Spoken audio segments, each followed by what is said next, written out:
Good evening, welcome. Welcome to the August 11th edition of the Downers Grove Village Council meeting. As is our tradition, we'll begin this meeting with the Pledge of Allegiance. I pledge allegiance to the flag of the United States of America and to the republic for which it stands, one nation, under God, indivisible, with liberty and justice for all. Rose, would you please call the roll? Mayor Barnett. Here. Commissioner Sadowski-Fugit. Here. Commissioner Gilmartin. Here. Commissioner Tully. Here. Commissioner Davenport. Here. Commissioner Sarver. Here. Commissioner Rowe. Here. Welcome all. Good to see everybody tonight. If you're here in council chambers, over to your right on those two counters are copies of tonight's agenda if you'd like to follow along. Item 3 is minutes of previous council meetings. Is there a motion? Yes, Mayor Barnett, I move to approve the minutes from the Village Council meeting of August 4th, 2026 as presented. Second. Any comments from council? All those in favor say aye. Aye. Opposed? Passed unanimously. Just like that, we're on to item 4, public comments. This is the portion of the meeting where we take public comment on items not on tonight's agenda. As our practice, each agenda item will have additional opportunities for public comment. So if you have some things you'd like to lay on us tonight that are not on the agenda, please come on down to the podium.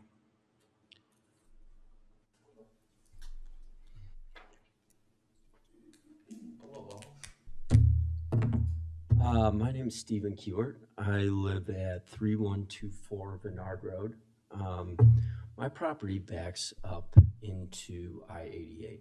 And July 27th, August 5th, August 9th, and now today, we have experienced an abundance of water coming off of the highway through the easement into my property.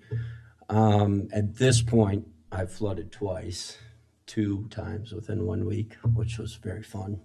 And now I have hired a contractor along with some additional items that's totaling a little over $13,000 to fix the issue. Now, I don't believe that should be on me, but I can't have water in my house or in my yard with my wife and my daughter. That being said, I know this is probably an Illinois tollway issue. I brought up to Julie Lomax as well as some others. And I guess what I would really like to know is plan of action for something like this matter, because it's not really on the village, but because I'm a community member, it also involves everyone in this room. So from you guys or your standpoint, where do we go from this point? Because again, I can't wait for another rainstorm. I need action, and I need action quickly, because it's my home, and I can't leave my home with peace of mind. So, Sure. You're catching everybody off guard, obviously. yes. Which is okay. Mm-hmm. But if you're talking to Julie, that's the right person to be talking to as a starting point. Sure. What we'll do is we'll get some sort of an update from our staff as to the rest of this, how it got to this point and what we do and don't know. But in terms of right this second, we're all completely in the dark. Fair. But talking to Julie is the right place to start. Okay. You're in the right spot. And anything from there? I don't know where that's going to go. I don't know. There's no way I can know enough about what's happening and not happening to understand even. I mean, I understand what you're saying, Sure. but whose responsibility and what the next steps are and who's going to take those, I couldn't begin to guess from right here. Okay. But we'll get an update from our team and understand what Julie sees, but you've done the right thing so far. All right. Thank you. Okay.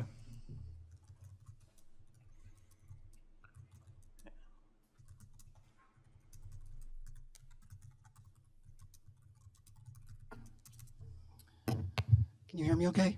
Yep. Okay. My name is Jenny. I'm a resident of Downers Grove. I'm here to ask you to pause usage of the flock service until you've had the chance to discuss the issues fully with the community, because there aren't enough guardrails on the current setup. I submitted FOIA requests asking for any assessments and evaluations of DG's usage of the flock service, including downtime for the cameras. I was told that there are none, and there is no tracking of downtime. Downers has paid for flock service for multiple years. This is not okay. The village appears to have signed the default contract with Flock, which is the first place where we can work together to strengthen protections. What can you, our elected representatives, do? Here's a starter list for discussion with the police department and community. How long should the Flock system retain data? The default is 30 days, but does it really need to be that long? How many crimes have been solved at 28, 29, and 30 days? Could the retention period be reduced to 3 days, as it was in Mill Valley, California?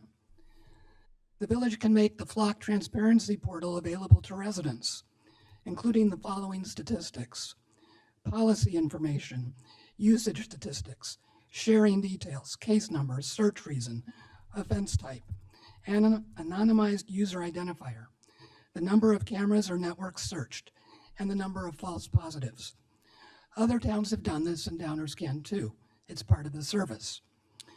Next, appoint an independent company or task force to implement periodic audits of the data, at minimum annually, and publish the results.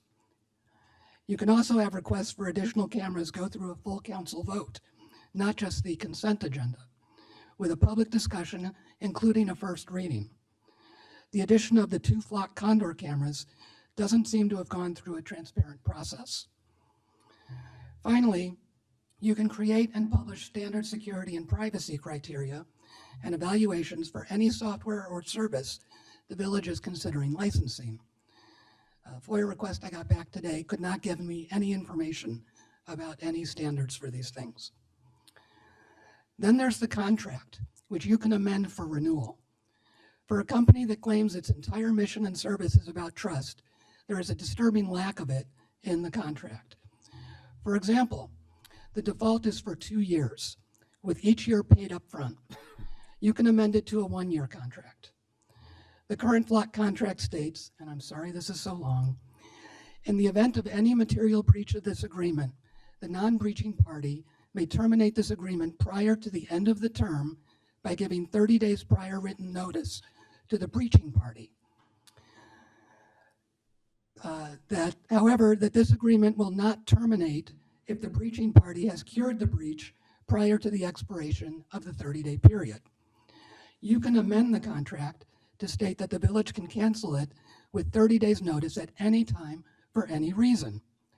In addition, you can specify that Flock will refund the village a pro rata portion of the prepaid fees for services not received due to such termination.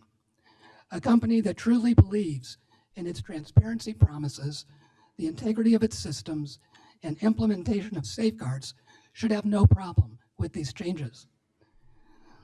You will also need to specify that Illinois laws govern the contract, and all mediation and arbitration will happen in Illinois. That's because in February, Flock revised its terms of service, switching governing laws to Georgia. I can point you to their blog post about this change, but I can't show you the original language on their website because Flock deliberately excludes itself from appearing in the Internet Archive. Palantir doesn't even do that. Does this sound like the behavior of a trustworthy company that values transparency and audit trails?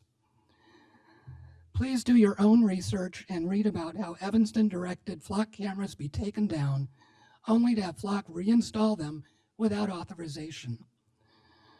Read about how Jonathan Paz quit his job selling Flock cameras to government agencies because Flock told his employees it wasn't working with ICE while it was running a pilot project with them. Regardless of whether you feel the partnership was okay or not, the lying is what matters here. Read about why the Oshkosh, Wisconsin mayor said, "Shame on them. All I'm saying is if you give bad information, then I just don't want to work with you." And this is not about ICE or immigration. Read about how Flock has falsely claimed to partner with the ACLU not once but twice. Not everything in the Flock service is bad, and I know the police department says this is a valuable tool. While I trust the officers in DGPD, I don't trust this company. If you do, I hope you'll publicly state why. Illinois has laws about data sharing, but Illinois didn't sign this contract. The village did. It's up to the village to address residents' concerns and make sure this doesn't happen again with other services. Thank you for listening, and at a minimum, considering these changes.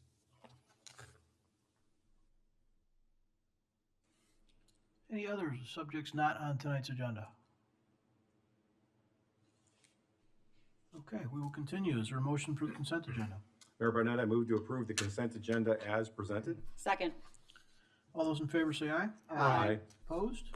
Passes unanimously. It moves us to item 6, our active agenda. Is there a motion considering annexation? I move to adopt a resolution approving the annexation agreement for the property located at 5881 Woodward Avenue as presented. Second.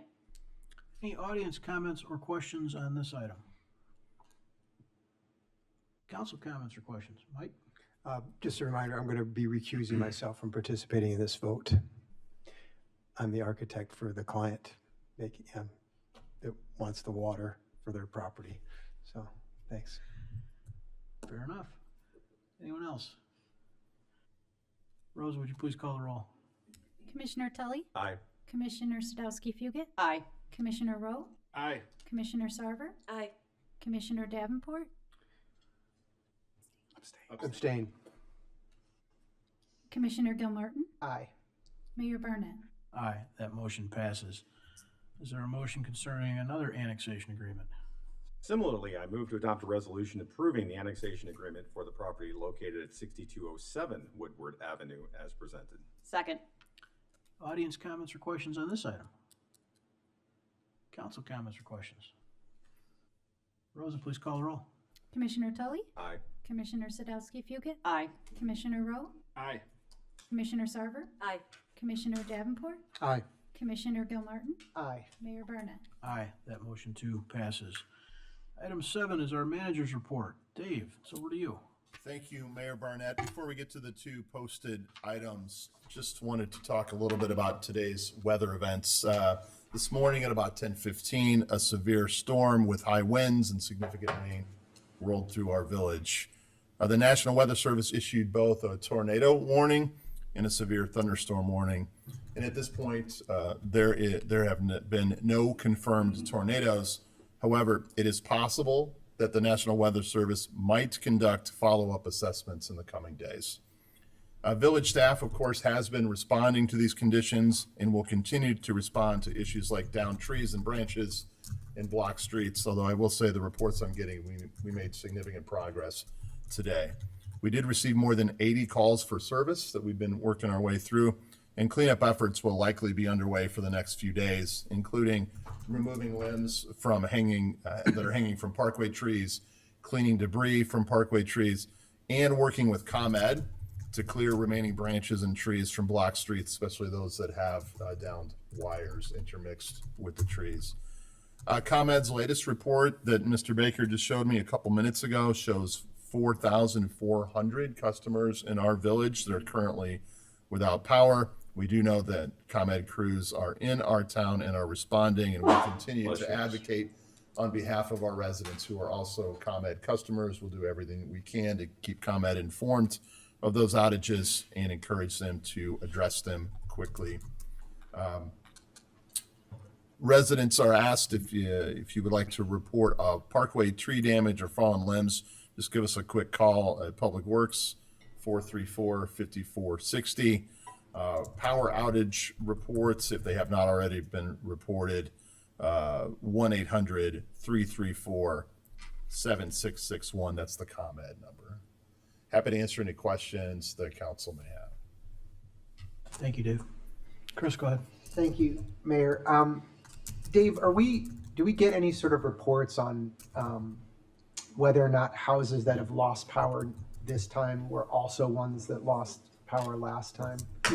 We have not seen that report. We can ask for it. We have a meeting coming up with ComEd in a few weeks here, so yes, we can look into Yeah, that. I just feel like there's some triangulation that probably we can gain Yeah. from these events for where there might be some challenges. I will report out that in my neighborhood, Oh, yeah.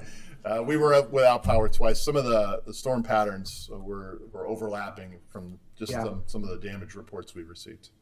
And whether or not maybe that's indicative of Yeah. different issues. Yeah. I know the 100-mile, 80-mile-an-hour winds are 80-mile-an-hour winds, and if they came across the same spot, we expect maybe the same results, but maybe there's something there we can glean. Will do, Commissioner. Okay, thank you. Thanks, Mayor. Thank you. Anyone else?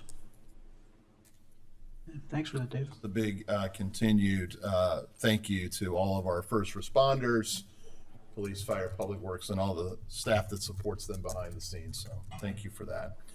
Okay, on to our published agenda. We have 2 items, both priority action items of the Village Council. First, we'll start with the enhanced engagement of boards and commissions. This is a priority action item that the council has been working on since last year's long-range plan when it was identified. This project consists of increasing the use of boards and commissions and strengthening the relationship between the council and those boards, formalizing their participation in the long-range plan, and expanding and enhancing recruitment efforts. So as I said, the council has been speaking and working on this issue over a series of meetings going back several months.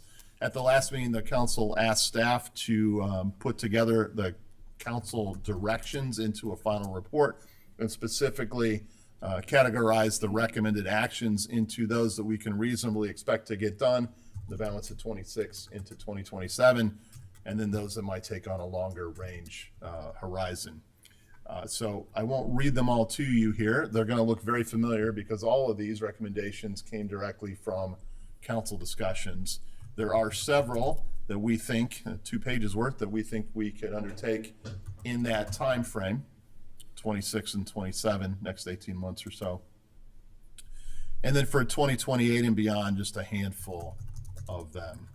Again, all of these were developed by the council during the course of this project. We did want to talk about expected results if we were to implement these recommendations. The most important thing is we do think these recommendations align with and further the stated objectives of the project, enhanced engagement of boards and commissions. And that would be reflected in the increased number of board and commission meetings, taking on additional items, et cetera. As far as resources that would be dedicated to implementation of the enhancements, there would be some increased staff time as we assist in preparing reports and attending meetings and drafting minutes. This board, the council itself, increased activity as you would consider more input from boards and commissions and consider board and commission input as part of our long-range plan in receiving annual reports from boards and commissions.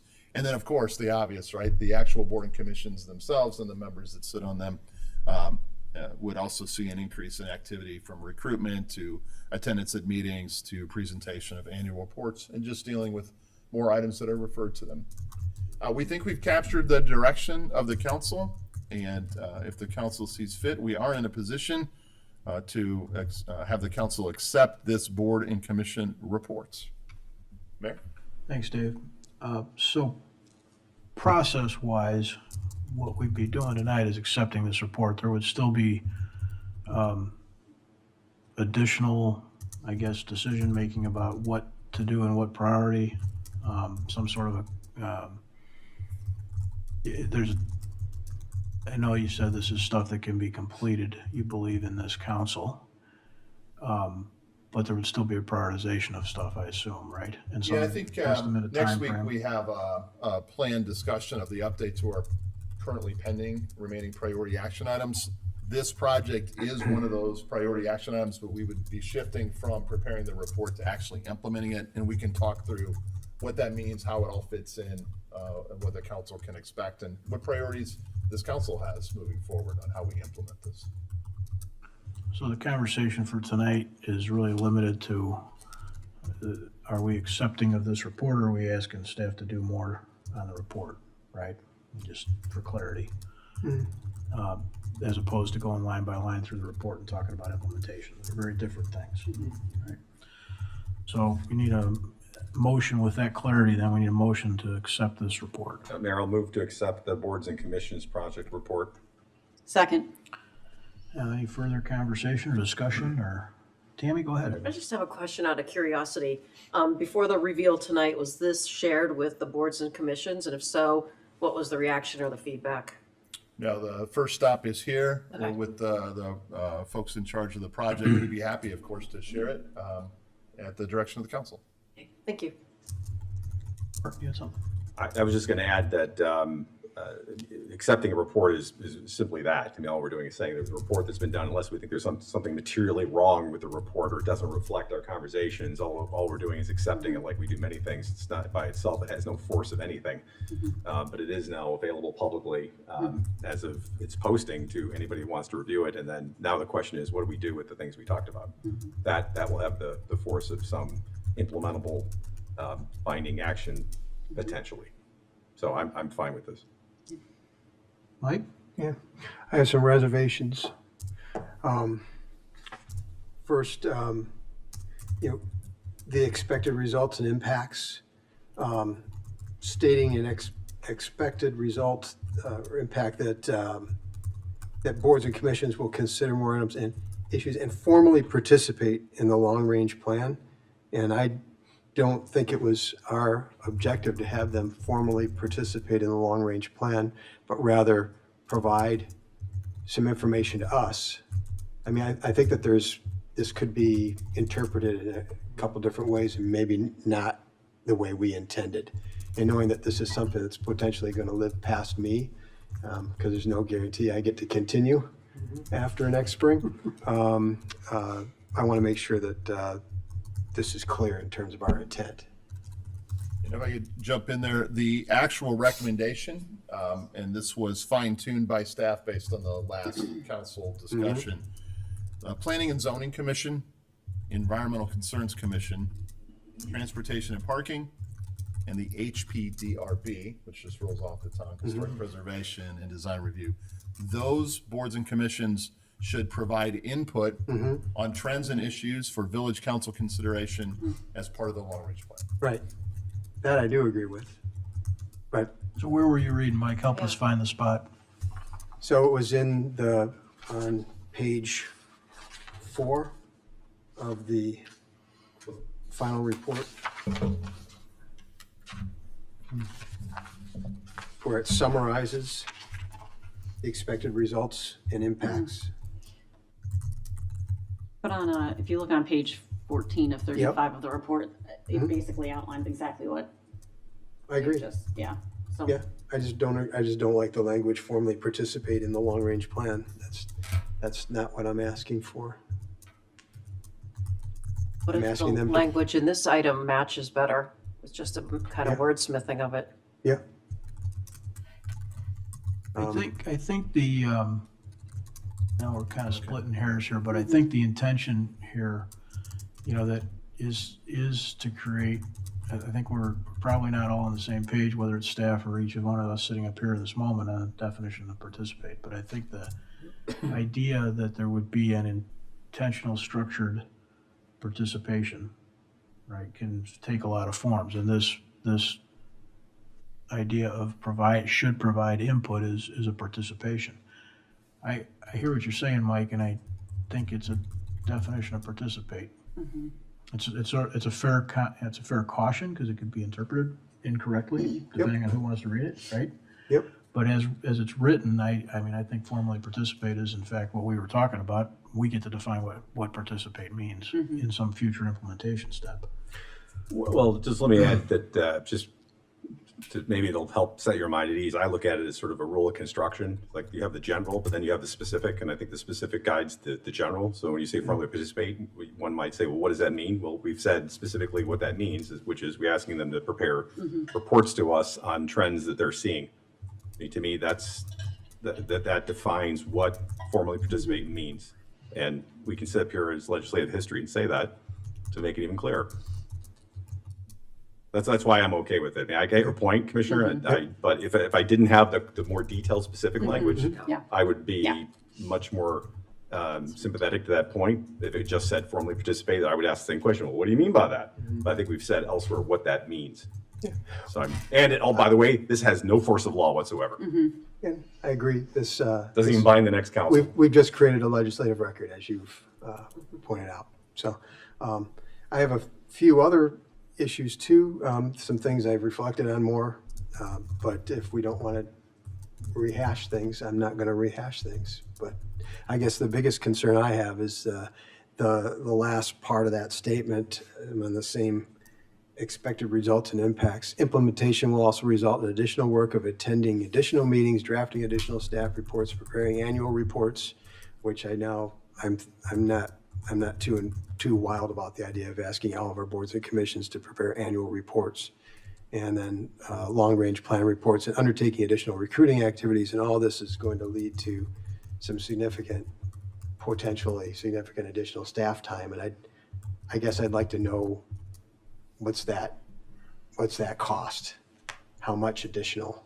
Because if we're going to be spending more money to do this, I'd like to know what that is.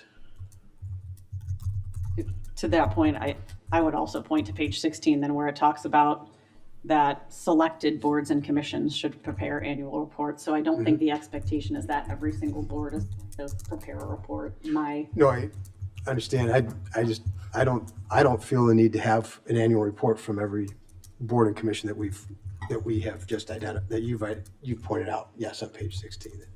So it will not be every board and commission. In prep for tonight, Yeah. I'm guessing most of us sitting up here did not sort of prepare any kind of particular red line. I know I went through it and thought that was generally my sense of intent. And so, but as Martin points out, there's no particular hurry to do this tonight, right? I mean, it needs to happen and we're working on it.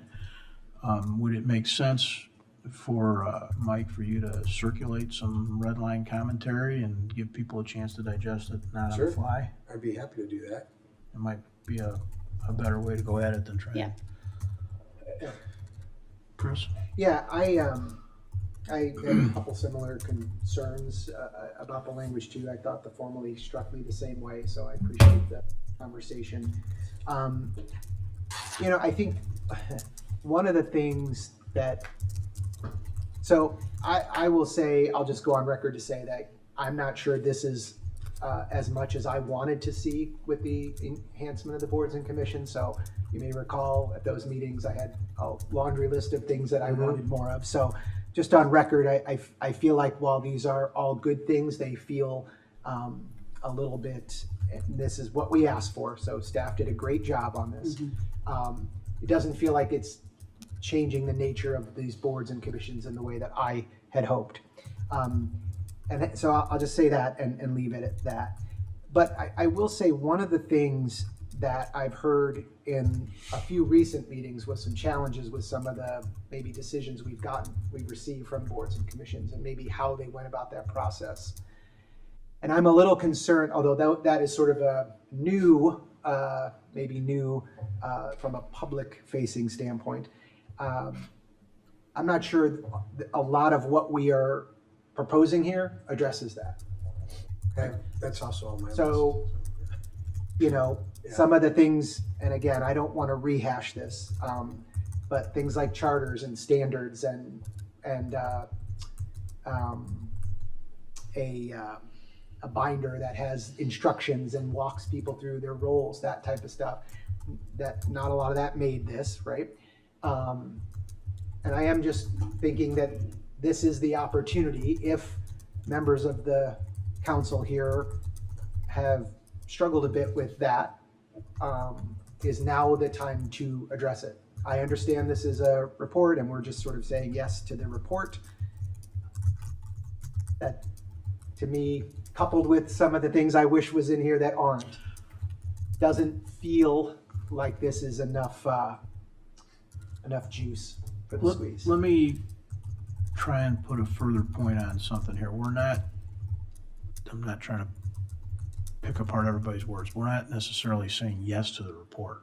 We're saying this is the report we expected from the work we did getting us to this point. Staff properly captured that, and then this will be the starting point for consideration of implementation, which could go any which way, right? Well, There could be I pieces heard of it that aren't that even done, maybe. Yeah, if that's true, then that isn't exactly how I heard it explained. The way I heard it explained was, we are approving this report, and staff would go back and figure out how we're going to implement it.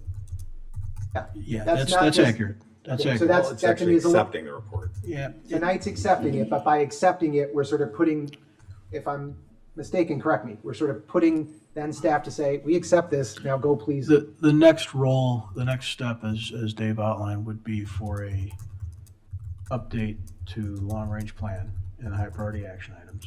And one of these things would be updated and be, okay, we have this report, now what's next? And that is up to us to direct. I know it's really splitting hairs, guys, but accepting this report does not compel any particular direction. If we all said, yep, that's exactly it, the next update we'd have would be staff put this, I'm making this up, but staff put this in some kind of priority order and give us a timeline, right?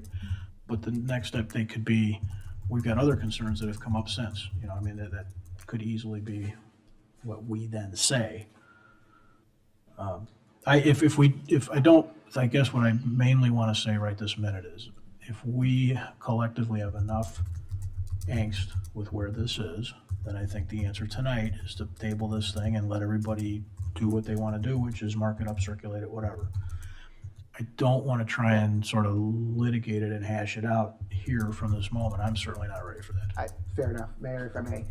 And I am trying not to reopen things that have already been discussed. So I'm doing the best I can to hold that back, other than putting it on record for tonight. So in an effort to be a team player on that, I just want to make sure I understand, if we're voting for this tonight, is it staff's understanding that then this list of activities becomes the next list of priorities that you're going to work on?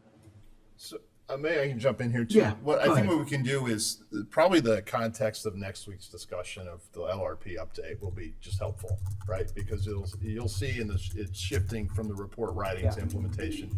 When we put together the Gantt chart for the schedule for all the action items, we didn't know what the recommendations and actions would be. Now we have some pretty good clarity of what they might be. So we can fold that into the discussion next week, and then you'll probably have more clarity on how the group, council, and staff would use this report. That's good enough for me. What date would be a good one to make this certain? That's on the manager's Okay, report, we so make it- maybe we can just see make it how it uncertain, goes just with leave it? LRP next week. And So I'm happy to move to table my motion. To a date certain, is that what? Well, it sounds like we don't need a date certain. Oh, okay. just want to make sure that we keep the project going and meet the Sure. council's expectations so we can take Yeah, the so road. what I'm hearing, Martin, is you're willing to make a motion to table, and the idea would be to get through next week's update on LRP Yeah, we'll priorities. bring it back when it makes sense. Yeah. I was gonna pick a date certain if that helped move it along, but if it's fine to pick a date uncertain, then I'll move to table this motion, acceptance of this report until a date uncertain. Second. Rosa, call the roll, please. Commissioner Tully, Aye. Commissioner Sadowski Fugit, Aye. Commissioner Rowe, Aye. Commissioner Sarver, Aye. Commissioner Davenport, Aye. Commissioner Gilmartin, Aye. Mayor Barnett. Aye, that passes unanimously. Continue, please, Dave. Thanks. We'll continue this discussion in the context of priority action items scheduled for next week.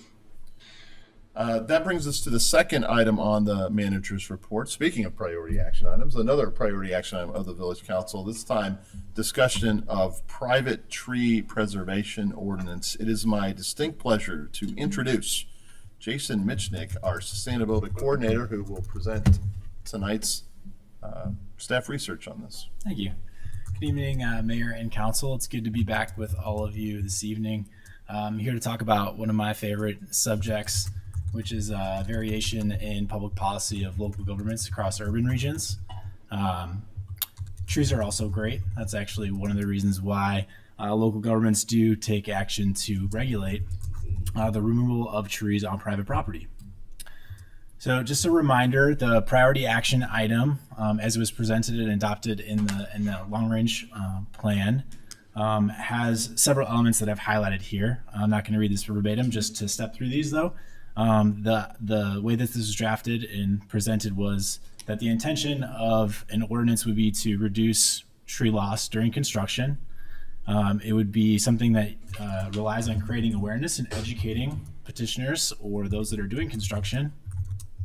There may be some voluntary component of this, similar to the historic preservation ordinance, and it may require a mandatory submittal and review process, but the implementation of that submittal may not be mandatory.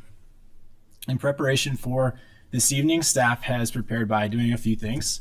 One of those is researching how other municipalities in our region regulate tree removal on private property. So that involved reading ordinances and municipal codes, as well as speaking with staff in those communities. We also attended webinars and workshops on tree preservation through organizations like the Morton Arboretum, Chicago Regional Tree Initiative, and then the International Society of Arboriculture. Some key takeaways from the research was, first and foremost, tree preservation ordinances should not be used as a way to control developments, right? They are intended to do what they say, preserve trees. There is a significant variation in how communities implement tree preservation ordinances. There are different triggers, review requirements, exemptions, and mitigation strategies, and those can all be layered in different ways.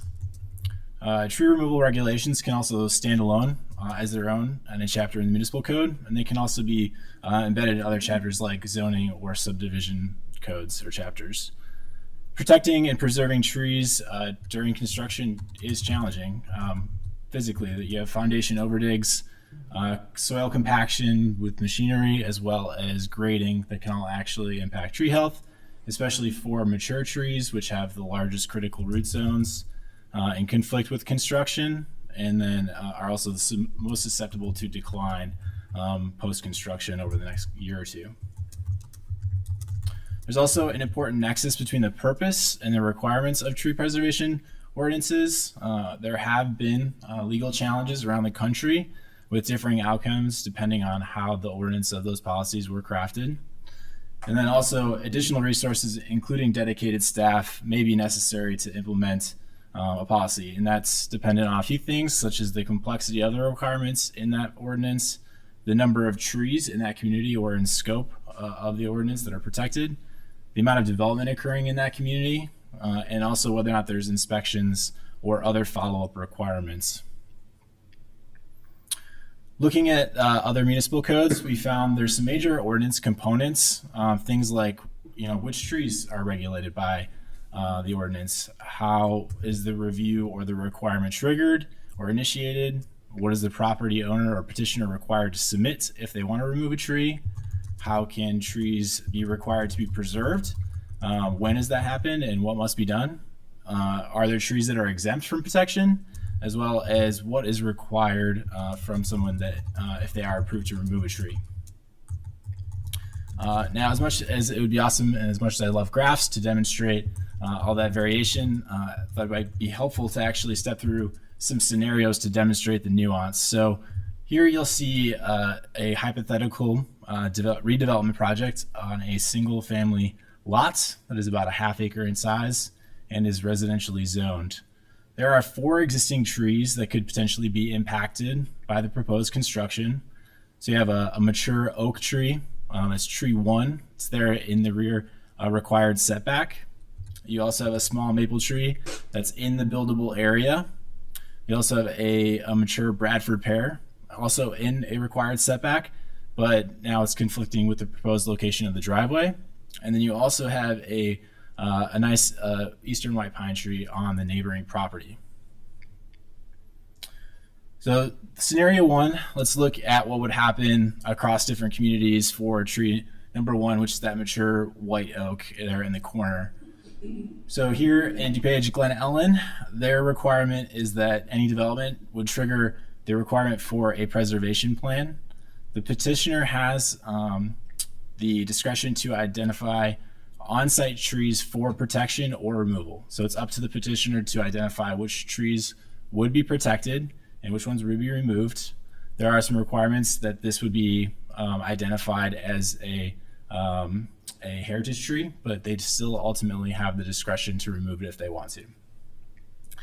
Naperville only regulates tree removal on residential lots that are larger than 1.5 acres. So this development being ½ acre is not applicable. So petitioner can remove this tree without any review. St. Charles, they have a building permit trigger. Protected trees are classified as anything that is larger than 6 inches at DVH.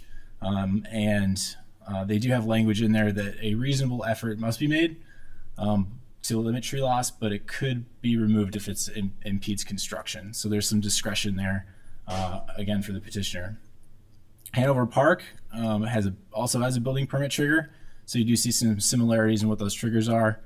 Their classification for protected trees is 8 inches instead of 6 inches, so now you're starting to see some variation again. If preserved, they actually have a landscaping requirement where the preservation of a tree credits and reduces that requirement. Woodridge uses the impervious area, so they use actually stormwater regulations to trigger the review. And this tree can be removed, but they actually have a replacement requirement. So based on the size of this tree, the petitioner would be required to put 3 new trees on the lot. Westmont, they classify certain trees as heritage trees, which require removal for any tree, even if it isn't associated with development. And they do allow removal. However, they have a 1-to-1 replacement. So for each inch that mature tree is, so this in this case a 24-inch oak requires 24 inches of caliper replacement between a 2 and 3 inch new tree. So that results in 8 to 12 new trees. Hard to fit 8 to 12 new trees on site, so they also allow for a fee in lieu to pay for trees to be placed somewhere else in the community. Last is Wilmette. Because the tree isn't a required setback and oaks are considered a heritage class tree, removal will actually be prohibited. So the village could or the city could actually tell that petitioner you can't remove that tree, in which case the petitioner has the ability to appeal through a public hearing. Scenario 2, we're now looking at tree 2, which is that 6-inch Freeman maple. And again, Glen Ellen, similar situation. The petitioner does have to mark this as a tree on their survey, but does have the discretion to remove it if they choose so.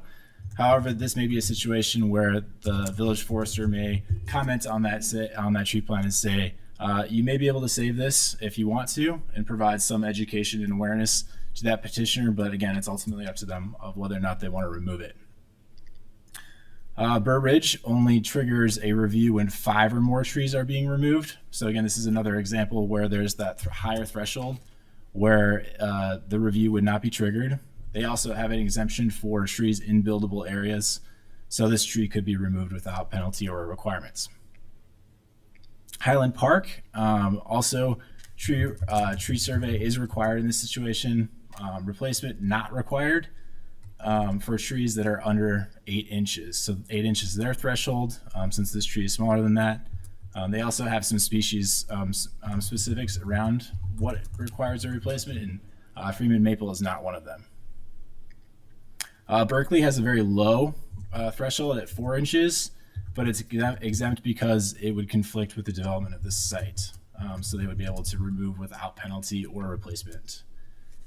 And then Bolingbrook does require, their trigger is actually a site plan review instead of a building permit, and they have a requirement that 50% of trees over 6 inches have to be retained, and then those that are removed are required to be replaced.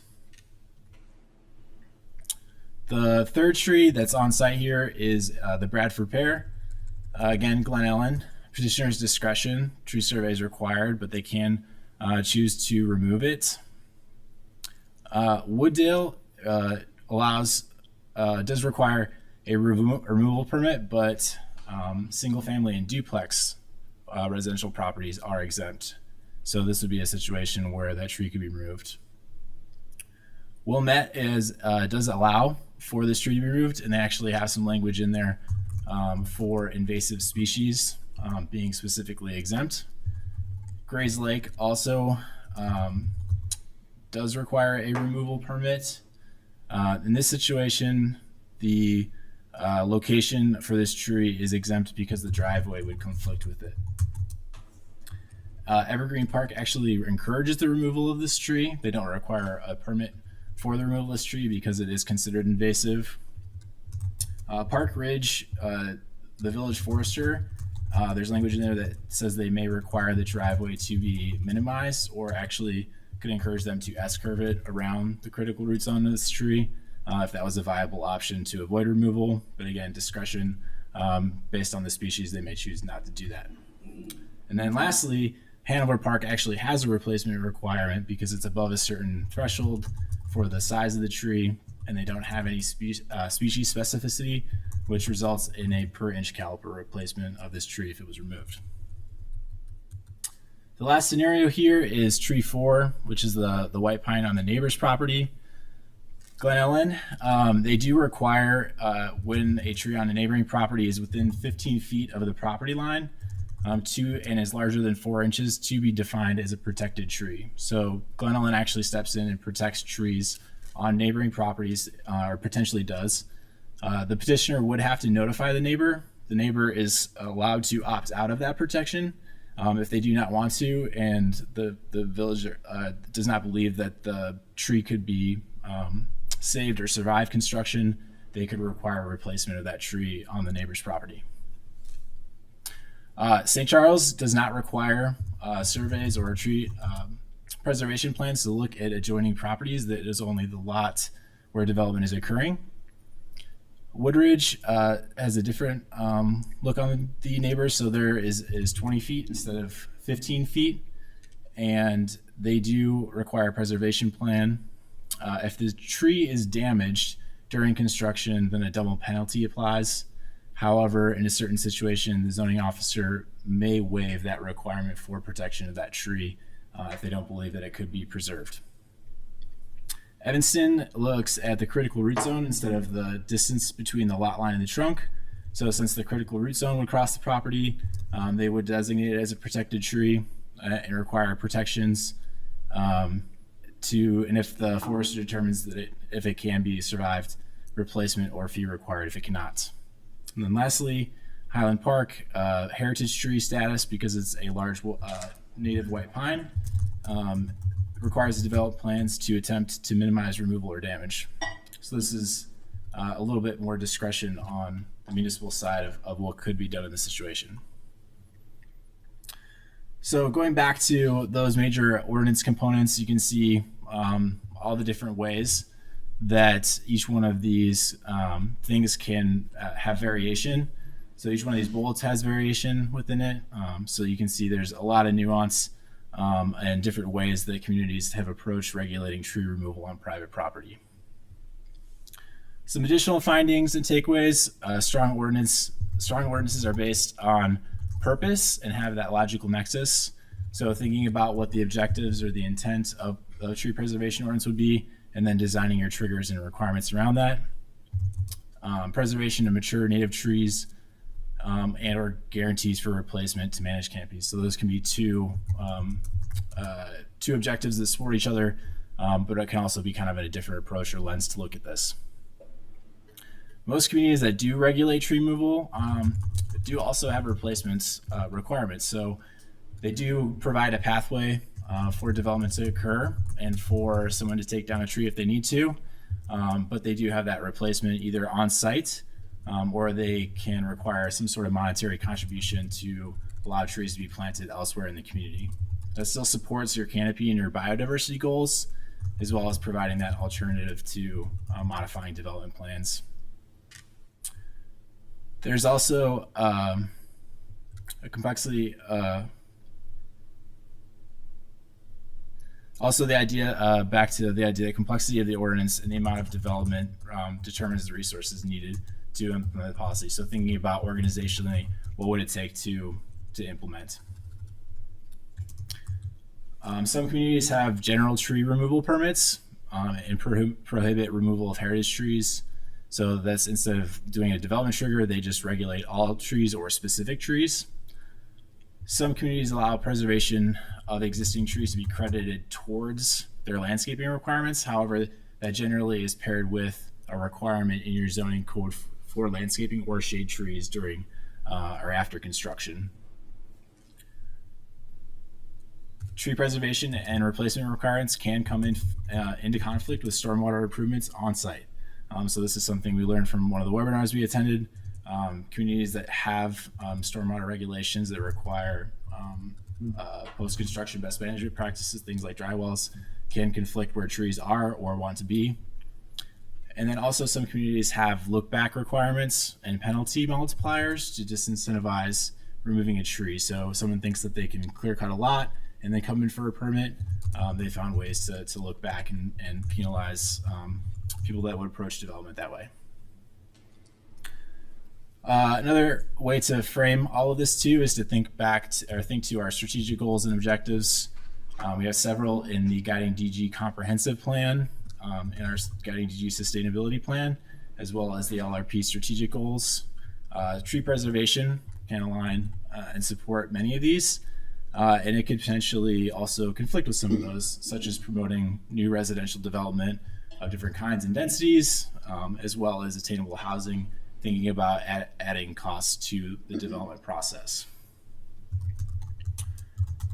So going back to our priority action item and thinking about the specific languages and points that I highlighted, we think in our research, Glen Ellen was the closest existing ordinance to the way that language has been presented here this evening. So they do have that requirement for a tree preservation plan that identifies all of these things. It does have to be prepared by a landscape architect, certified arborist, or it can be by the property owner. However, there's some interesting language in there that the village forester may assist that property owner in identifying and measuring trees at no additional cost to the applicant. The village forester can suggest modifications, so that's that concept of awareness, but the final decision shall rest with the applicant, so that idea that it's not mandatory. Interestingly, once approved, all the trees designated for protection on that preservation plan must be protected, so that becomes a legally binding document. The village could stop work if those trees were not being protected. There could be fines and penalties. There is a pathway to amend that plan if circumstances change. And then also the idea that the neighbor tree is considered protected unless approved by the property owner. So this evening, we would appreciate some feedback from council on these 3 items. So first and foremost, based on the findings that we presented, the variation and different approaches, is the preferred approach to tree preservation reflected in the language of the priority action item? And then if not, were there specific ordinance elements that you would prefer or not support? That's also helpful. And then third, would you support additional resources such as staff, more staff to support the implementation of a private tree preservation ordinance? Thank you, Jason. So it's a discussion tonight. Probably want to make sure that we each react to as many of these as we feel comfortable reacting, so that staff gets that feedback to continue the process. But then we probably want to hear each other talk about it as well. Anybody want to start? Leslie, go ahead. I'll start since this was one of the things that I really care about. Thank you very much. This was really great work and incredibly helpful, so that we really know what to think about, what to consider in terms of staff time. So this was a lot of really great work. I think I would agree that I think the Glen Ellen is pretty consistent with what my goal was. Really, what I want to see is us prioritizing those mature native trees. We want to protect that tree canopy, and that's the ultimate goal.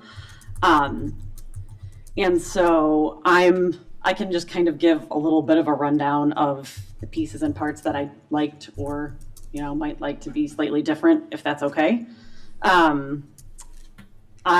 know that we mentioned Naperville. I'm not at all interested in lot size being relevant because lot size has nothing to do with our overall tree canopy in the village. You could have 10 property owners who have small properties that cut down their trees, and it would have the same effect as one larger. So to me, that doesn't make a whole lot of logical sense.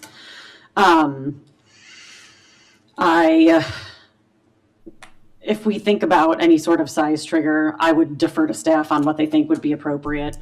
So not going to worry too much about that. But I would say that if we have a building permit, that's when I would be interested in us having the private tree ordinance triggered and requiring them to submit a tree survey. I also appreciate the ideas of the waiver options. I know in one it was the zoning officer.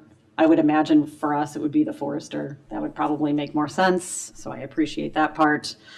Also really interested to hear a little bit more about that look back feature. That was one that I really wasn't familiar with. So I would just like more information on that and specifically what some communities have done, because that is interesting.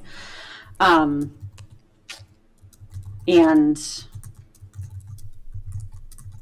I would, though, like to put something in that invasive trees are always exempt and that we would encourage removal because, man, if we could get rid of all the Bradford pears, that would be a wonderful thing. So I definitely think that we need to make sure that that's pretty explicit so that folks really understand kind of what it is that we're trying to protect here. We're really trying to protect our native tree canopy. We're not trying to protect something that's going to be a negative to our ecosystem. So the other piece, the boundary tree is actually something that's come up a lot, I feel like, in my time up here. And so I appreciate that with the adjacent neighbor trees are considered protected unless approved by the other property owner. I very much appreciate that because we've had a few folks who have complained about some of those issues. So I really would say that for the most part, the Glen Ellen fits my hopes and my goals, with just maybe a little note that I would like the invasives encouraged to be removed. Thank you. We'll start there. Thank you. Anyone else want to jump in? Tammy? Go ahead. Mine's just kind of a bigger question. I'm curious, when you attended the webinars and the sessions at Morton and the other places, what was their kind of overall feeling about tree ordinances? I mean, they're the experts on the trees of the region, and did they feel that these are helpful? Did they have any suggestions on how to craft one? What did you learn in general from the people who deal and work in this kind of thing? The Board of Arboretum and CRTI have actually developed a model ordinance. Oh. So that is something that we could also look at. The presenter specifically at that seminar works in Wilmette. They have what I would describe as kind of one of the more comprehensive ordinances that does provide the protection. So in the example I provided in scenario 1, they can actually tell a petitioner that they can't remove that tree. And they regulate all tree removal, so not just development triggered. And the takeaway there is that it is resource intensive. That it is something that is more than a single staff person can regulate for a community of that size. So consider that as well. They are a little smaller than Downers Grove. Mm-hmm. I'd be interested to see, is the model ordinance available? It is online, yes. Yep. Yeah, I'll check it out. Thank you. Chris? Yeah, I just had a few questions before I sort of weighed in. Heritage trees, can you define that for me? Heritage trees are a specific class that is defined in that ordinance. It's done several different ways. It can be by size, it can be by species, it can be by a combination of the two of those. But generally it is an elevated level of protection that is usually designated for exceptionally large mature trees. So it's typically large and then typically a type of tree that we wouldn't want to see necessarily, not invasive. And correct. Yep. Okay. Thank you. Did we do a canopy audit in Downers Grove in terms of, I feel like at some point we did that. The CRTI, the Chicago Regional Tree Initiative, does one of those periodically. There's a profile done for every community. Okay. The existing conditions memo for the sustainability plan included data points from that. Okay. So can you remind me is that the type of thing where you could see certainly the types of trees and invasive and percentage and all that? Like we would know if we had these pear trees that were a certain percentage of our canopy. They do not get down into species level. They do have some estimates for kind of that genus level. So kind of looking at, oak, maple, linden, so but not down to invasives. All right, I'll come back to that in a second. And then what we're discussing here now, based on the recommended or the sort of the Glen Ellen ordinance, would be triggered at a permit request, correct? So this would, I'll ask it, would this apply if I had a tree in my yard and I wasn't doing any development, I just wanted to see that tree go away? Would this, and I know we're talking about maybe that would part, but as it stands right now, that would not apply? Correct. Okay, thank you. Okay.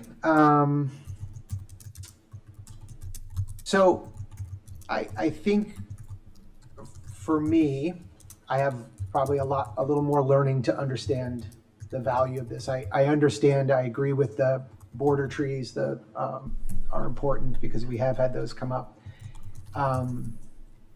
I just want to make sure whatever we put in place is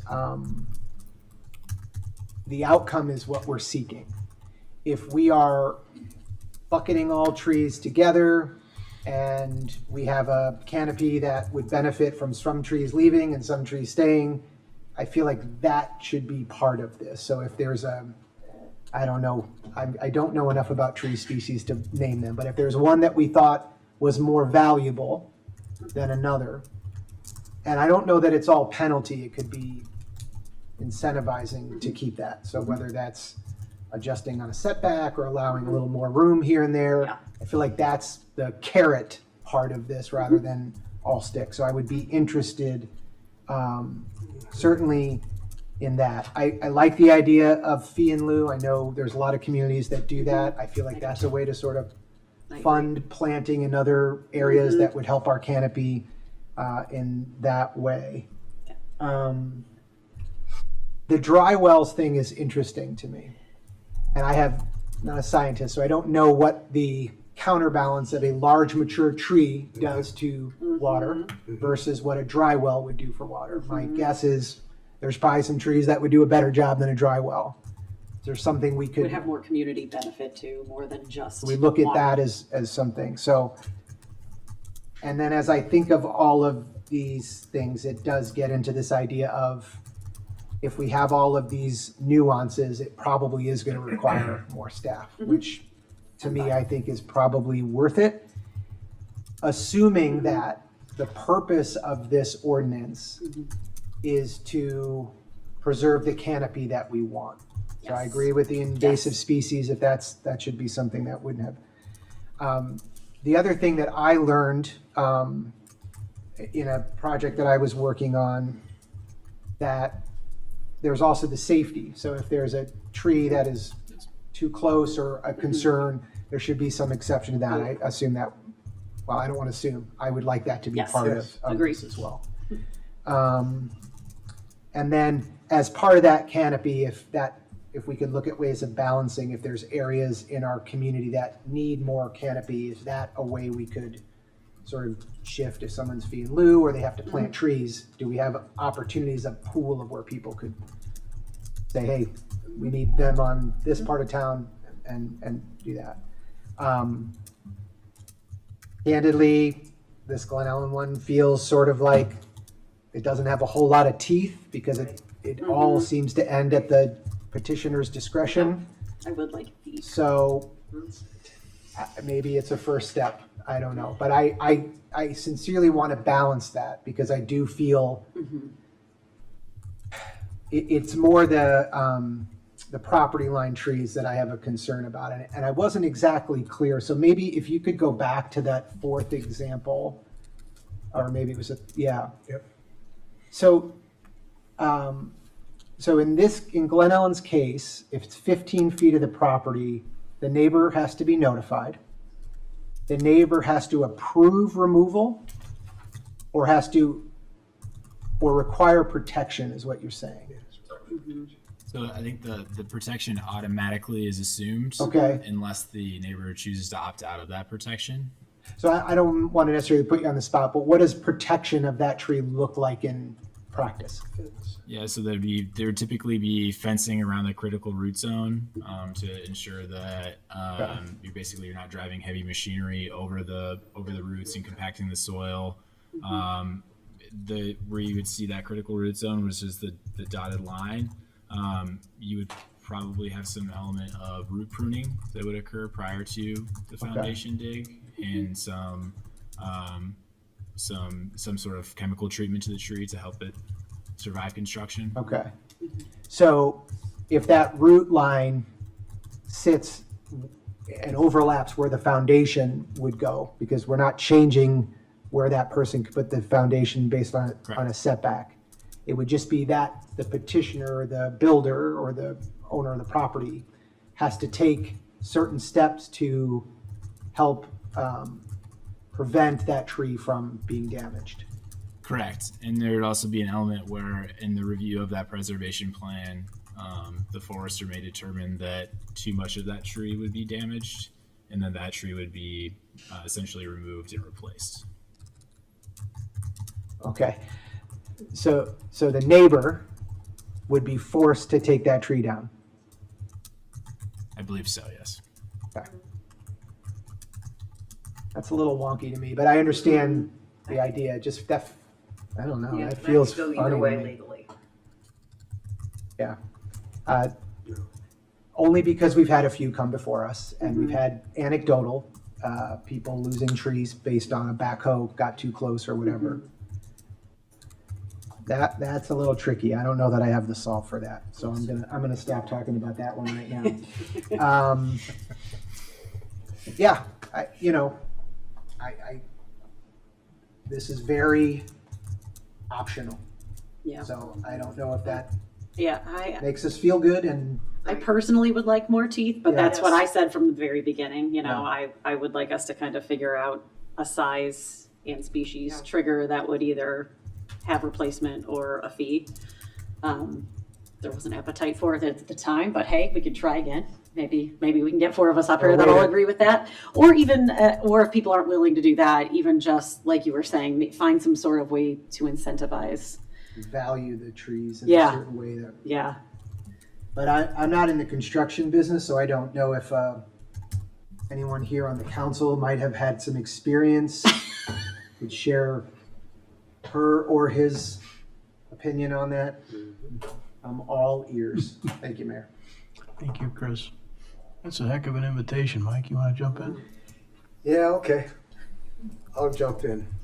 So I was really interested in hearing everyone's comments because, welcome to my world. One thing that should stand out to everybody is, look how there's no consensus. One town to the next, to the next, to the next. That should tell you something, right? That there's inherently something about this that's difficult and no one's quite figured out how to do it. And so that's definitely a concern of mine, and driving me to try to look for solutions here that will accomplish some goals, but do it in the simplest way possible. All right, so some concerns I have. So want to save trees, but we also need to be cognizant of, just imagine, so every town I work in, I'm looking at these different things, right? All this adds additional regulatory costs to the cost of housing at a time when we're very concerned about affordable housing. And we can't think about all these things compartmentalized, right? These things are connected. But are there ways that we can accomplish our goals here and do it in a way that maybe is uniquely Downers Grove, right? So I'm open to the idea even that if we identify our goals, it may not necessarily mean that we need to write a standalone ordinance to do this. If we can, we need to be goal focused on this.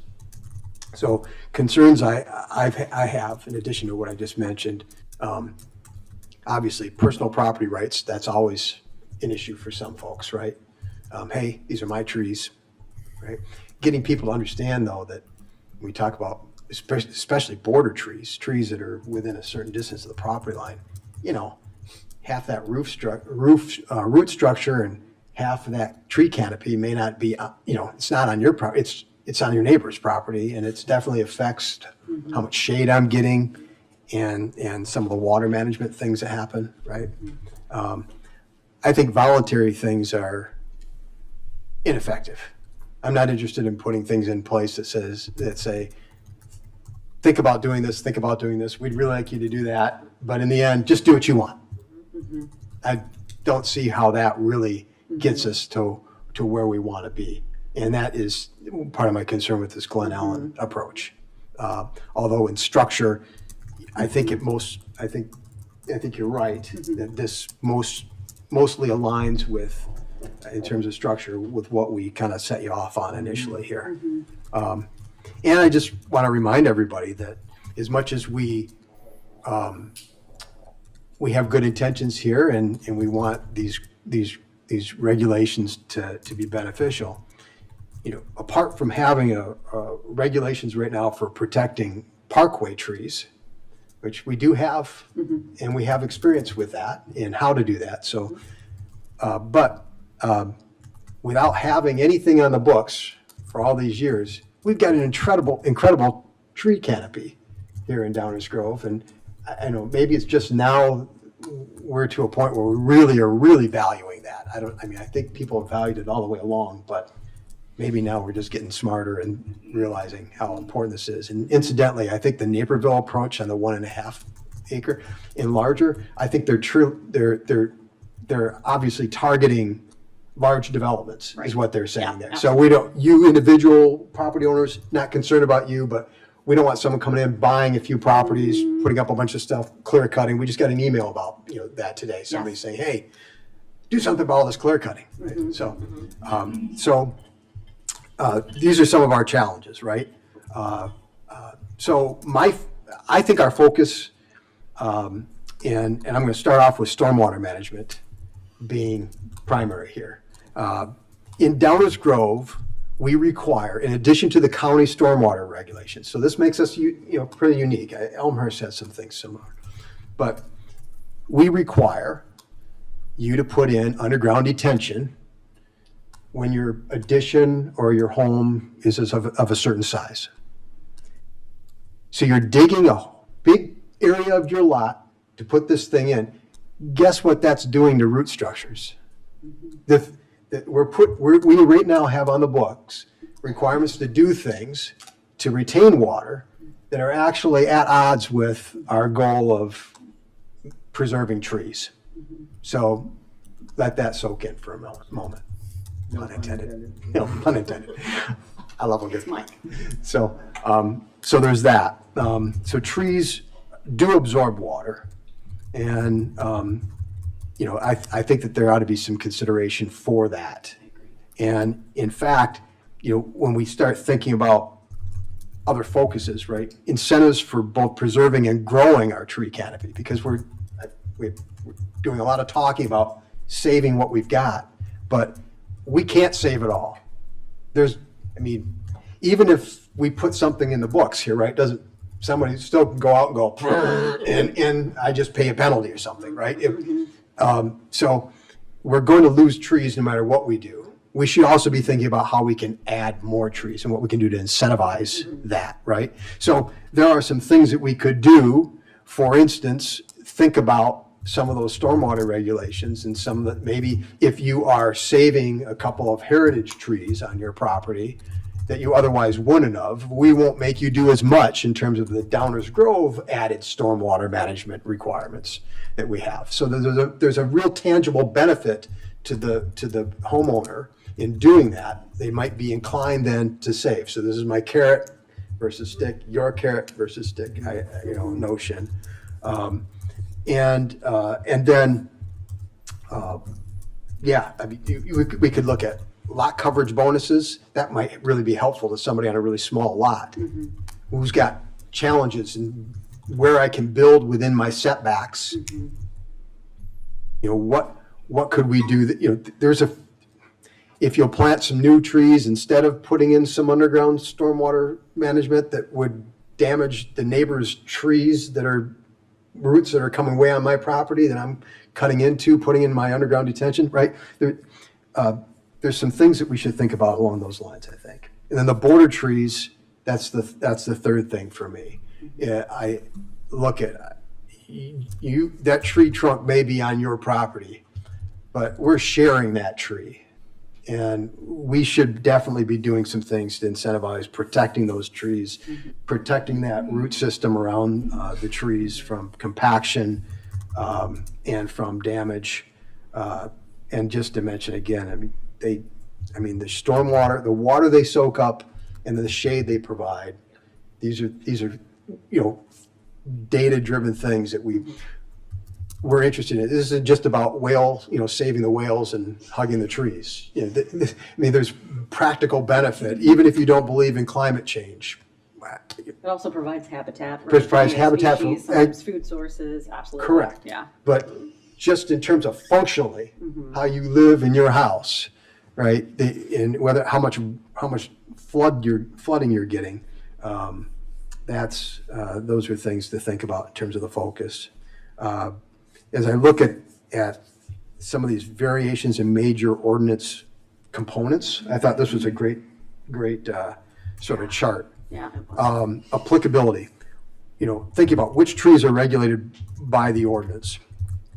All trees, no, right? Impractical as well. Some trees we don't want them saved. You mentioned Bradford pears. I just took down one on my property. So, trees over a certain size or a specific species, that seems to make some sense to me. By the way, DBH stands for diameter at breast height. If anybody else was wondering what that DBH stood for in the information here, I looked it up because I was even a little, caliper. Anyhow, learning something new every day. Specific areas within a lot or adjacent lot, that obviously those are trees, border trees, right? The triggers, I think I've thought about this. I don't know how you don't, it's got to be something to do with a permit. Otherwise, I don't know how enforcement mechanism, and it makes some sense, right? Trees are, once you're most likely disturbance to trees, it's when something's going on, when some digging's going on, and that in Downers Grove, that usually means some sort of development. So we could also think about, permit triggers. So maybe we're not just thinking about building permit, we might be thinking about driveway or patio, the paving permits that we have. We look at that. And so there's a connection with stormwater management there again. But how was a review or requirement initiated? Any I would say definitely any tree removal within a certain distance from the property line is kind of what I was thinking there. Submittal requirements. Boy, I'd love to see this be as simple as possible. I don't know that we need to, so I love the partnering with our forester and trying to work things out on a simple basis. I don't know that I want to require people to have to hire professionals to evaluate and this, to me, I think that creates a little more complexity with this and adds to cost unnecessarily. Seems to me that I'd be able to look at what's there and make some sort of simple plan about that, and a resident ought to be able to do that themselves, and it certainly can be verified by our staff.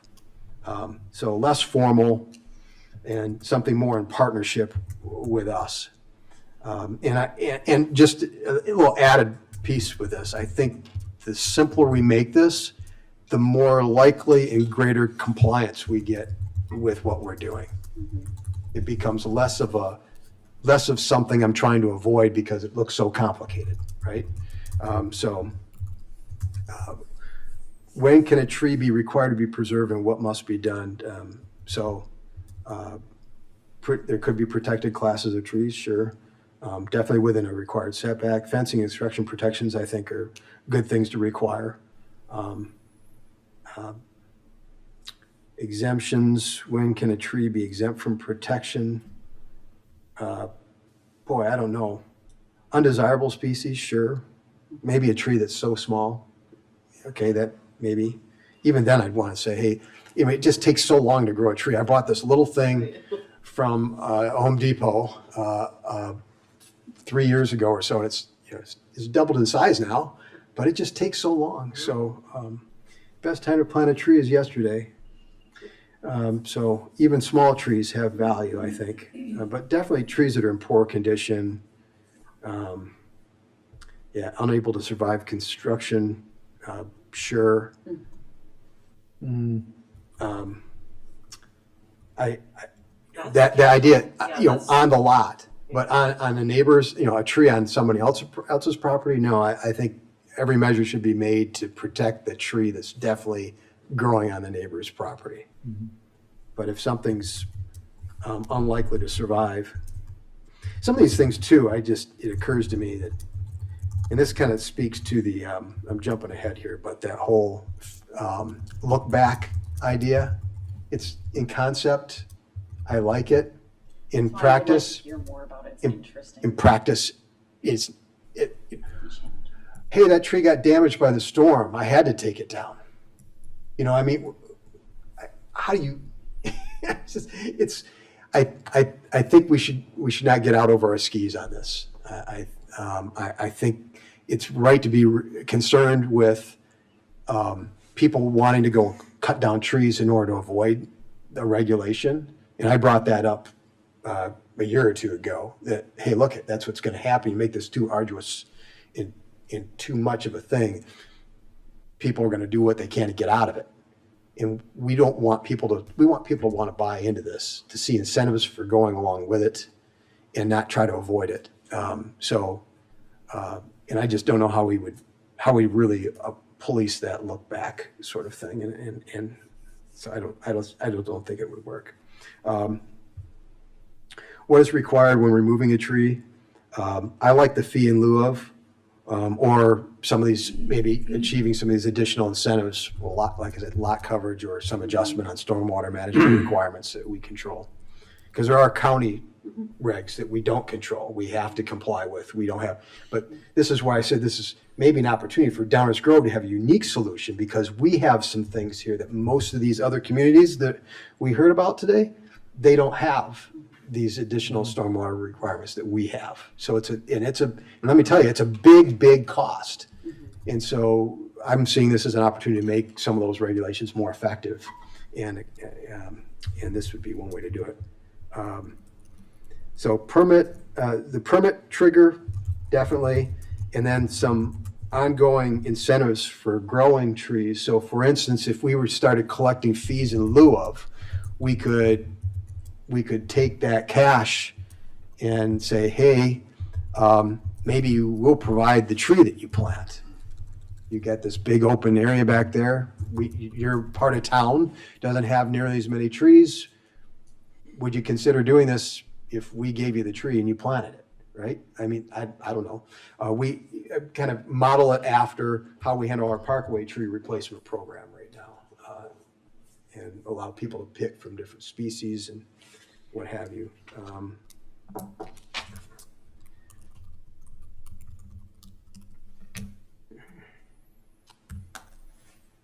I think this additional findings and takeaways, I think some of this hits on what I've been saying. So for instance, tree preservation replacement requirements can come into conflict with the required stormwater improvements on site. I think that's saying exactly what I'm saying. Some communities allow preservation of existing trees to be credited towards landscaping requirements. So, the thought here was that we would have to come up with some additional landscaping requirements or something. I'm saying we've already got stormwater management requirements in the books that's what we could use. And I think it would be even more effective. Some communities have general tree removal permits and prohibit removal of heritage trees unless meeting specific exemptions. Interesting. I suppose if there was a way to go around town and identify some trees that we know are more than 100 years old or such, that somehow we as a community really see that tree as being important to us, right? What are the oldest trees in town, and what can we do to help maybe keep those things going? Kind of interested in that.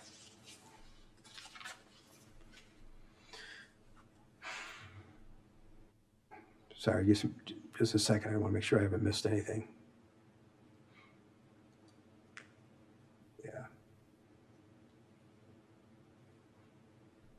Yeah, I think I've hit on everything, Mayor. Thank you very much.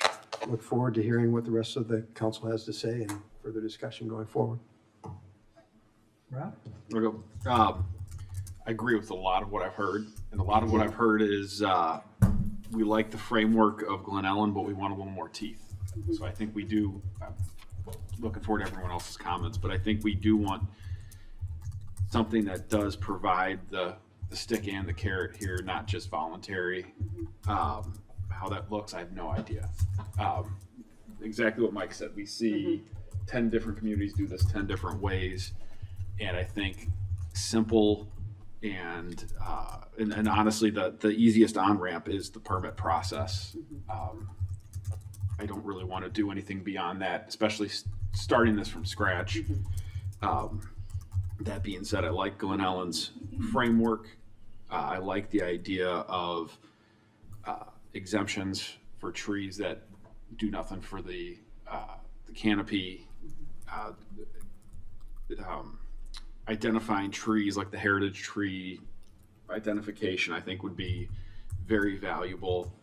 I'm interested in the fee in lieu because that gives an off-ramp if there's a tree that we can't deal with, and use that kind of as an exemption and utilize that to maybe not plant trees in the yard, but we can use that as a fund to plant trees in the public way or in public area, which would also contribute to the canopy, which is really the goal.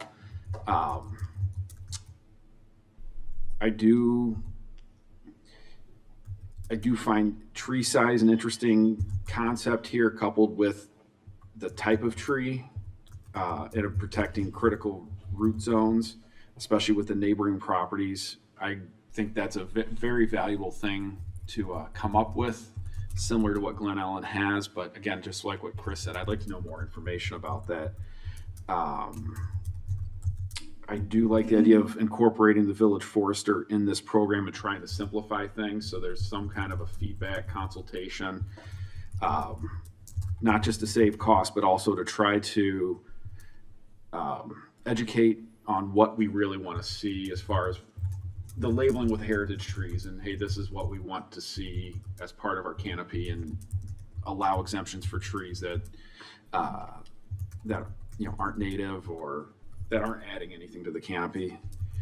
I also think this is an opportunity to engage our commissions and boards and get some feedback from experts, maybe with stormwater or with the environmental commission, to see what they could provide. Jason, one of your questions at the end is I think this is very valuable. I think this is absolutely worth additional staff time.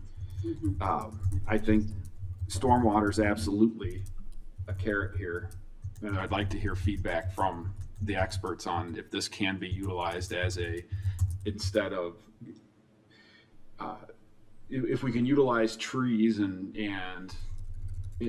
tree planting or tree preservation as a way to incentivize that instead of more digging.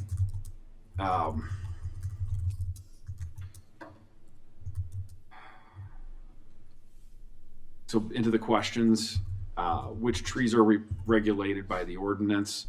I think the classifications are very valuable, and this is something that we could get feedback from our forester on what we would consider heritage trees and how to add to the canopy through this ordinance.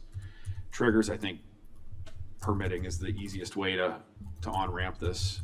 Submittal requirements.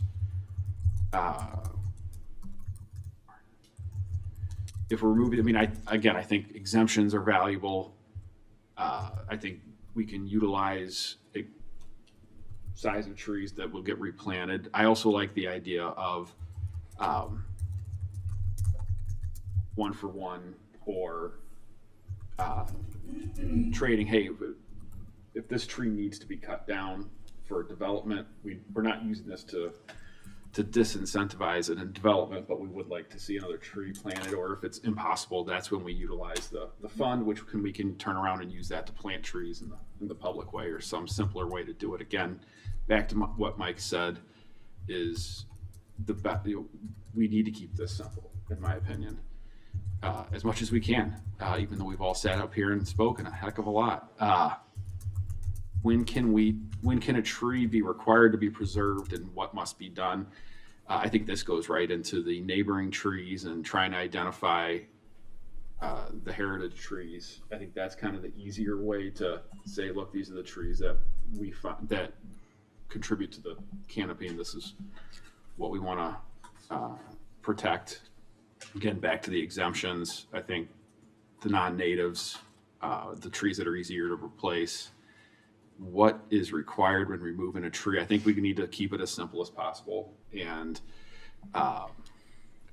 engaging the forester, which might be the extra time, would be helpful, and also guide the continued preservation of the canopy that we currently have. So that's it. Martin?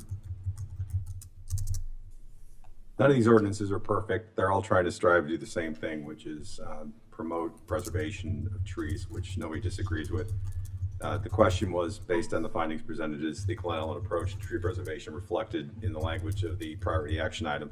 I do agree, as been stated, that probably best aligns. Again, none of these are perfect, and that's been pointed out repeatedly.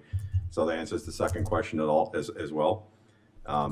Additional resources, frankly, I don't know enough now to gauge that question. I'd want to know more and actually have some experience before committing to commit budget to additional staff. I think that's premature to say at this point in time. My biggest drivers on this have been what they've been for a long time, which is I am not interested in over-regulating things. I think Commissioner Davenport is absolutely right. We make this too difficult, too complicated, we will achieve the opposite result. We will actually deter people from planting trees because they'll see it as I just want to avoid this pain in the rear down the road, and you can just imagine how that's going to play out. And that I'm not interested in that at all. I'm also not interested in anything that's going to invite litigation. Please do not do that. Yep. That's the last thing we need. And I am intrigued and be willing to. So in that regard, I am not about punishing, but about positively promoting preservation. How about that? There's the 4 Ps. And I am very intrigued about the interplay between stormwater ordinance requirements or other credits that we can promote to encourage the planting of trees, and the right trees in the right places, but not punishing people for, because otherwise we're going to be talking about 3 rules and 27 exceptions, and that just gets to be ridiculous. What we don't need is the Grand Council of Tree czars to Tree tribunal? Yeah, we don't need a new board and commission for that. How about just the Lorax? Right. Well, yes, or we could start playing the Trees by Rush in the background. Call to the ants. I'll keep my comments as simple as I hope this ordinance will be. Thank you. Thanks, Martin. I'm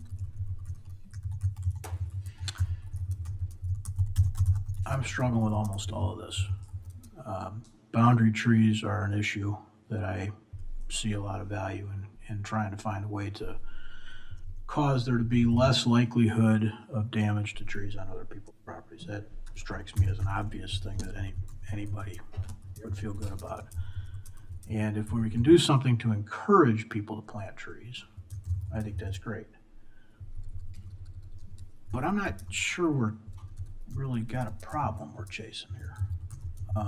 We have 18,000 some parcels, 400 permits a year, something like that. How many of those 400 permits a year are actually causing us trouble? I don't know the answer, but anecdotally, I bet it's a really small number, because I'm seeing and know of lots of people taking opportunities to both plant trees and avoid trees. So I'm not sure we're chasing the right goal. I mean, just as this is anecdotal, but we all get to a point as a function of our own experiences, right, Most of you have seen my parcel. You've driven past it or parked in front of it. In my 20 years there, I have removed 5 trees at least 30 inches in diameter, and 2 trees at least 10 inches in diameter.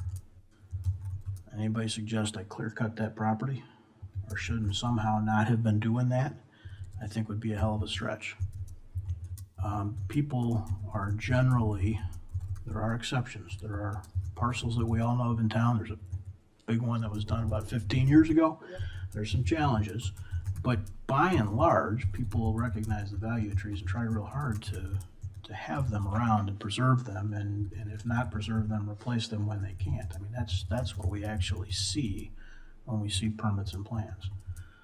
The stormwater thing, you know, trees play a role, but they do not play the same role generally as these dry well basins. We're talking about sheet surface flow in immediate runoff conditions as opposed to absorption rates over time.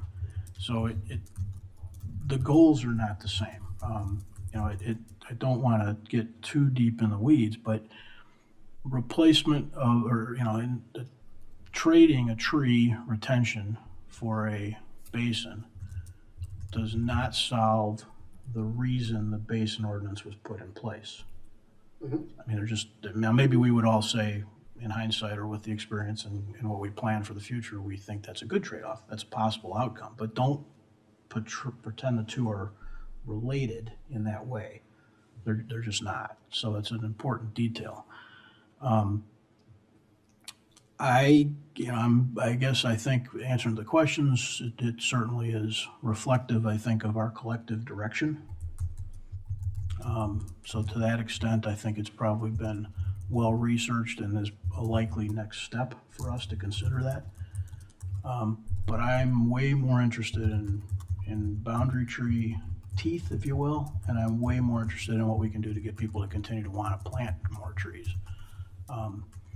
We're always going to take trees down. And if we can get people to decide to put 4 trees in instead of 2 trees in whenever they do whatever they're doing, that's, I think, a win for us long term. That I think is way more important than making sure one guy doesn't take down one tree that we think we like the style of or the type of.